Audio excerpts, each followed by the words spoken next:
appreciation also to Lloyd and Holly for all their work. It's my pleasure to be able to present an update on the Zephyr Power Transmission Project. As you'll note, we're the third in line on some project updates. We are working through some of the earlier stages in the project development that you've heard about our other colleagues going through here. So I'd be glad to give you the overview of the project, where we stand, give you a little bit of history on the project itself, the route development steps that we've taken, some of the highlights from our stakeholder engagement program, and then what comes next.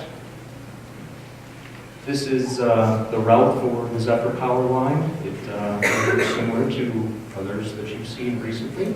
Approximately 850 miles, high voltage DC transmission line, bringing wonderful Wyoming wind resource near Chugwater from the Pathfinder wind farm to the southwest, terminating again just south of Las Vegas. It would have a 3,000 megawatt capacity, and right now Pathfinder has about 70% of that capacity contracted.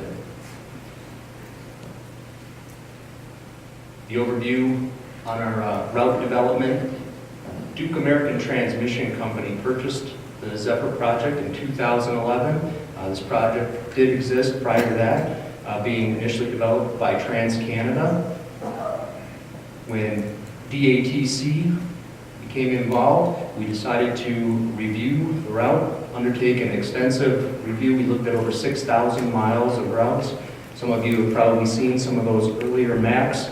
We called them a spaghetti bowl. As you saw, all different lines going many different directions, some through Idaho, some as far south as New Mexico and Arizona, all to bring the power to the southwest.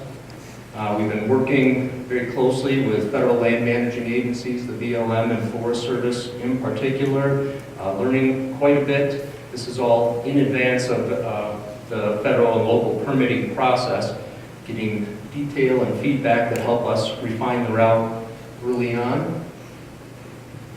In 2013, just last year, we embarked on an extensive stakeholder engagement program. We had meetings with public and state, local, tribal officials along the way, and we also introduced the project to the public, mailings, websites, local open house meetings. And then we continue here this year, refining the route, incorporating the feedback we got through that process, and reviewing the data from some of the other projects that are in front of us. Just a little bit of detail here on our stakeholder engagement program. We identified approximately 1,000 different stakeholders along that 850-mile route from Wyoming through Colorado, Utah, and Nevada.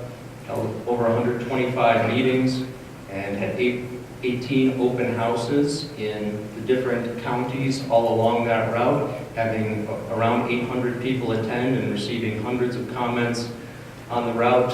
And we're taking that into account and making adjustments now in advance of moving forward with the federal permitting and NEPA process. So what comes next for the Zephyr project?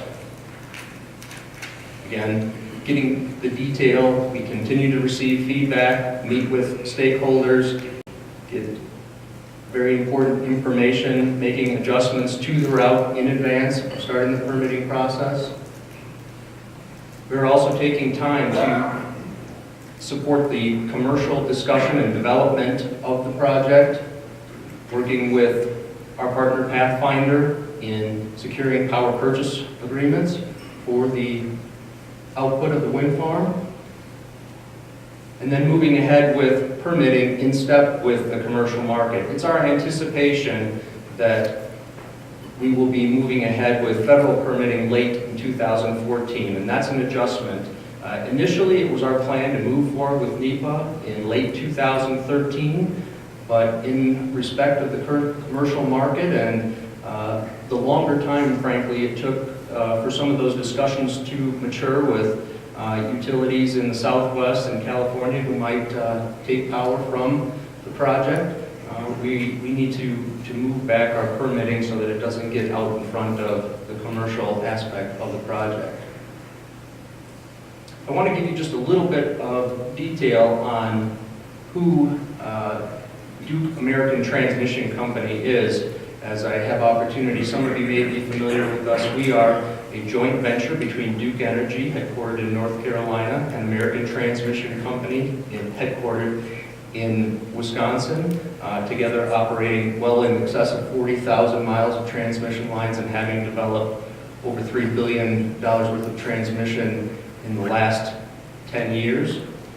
We remain very excited about the opportunity to work on the Zephyr project, bringing an excellent Wyoming wind resource to the southwest, and we appreciate the opportunity to be here. That's our update. Thanks very much.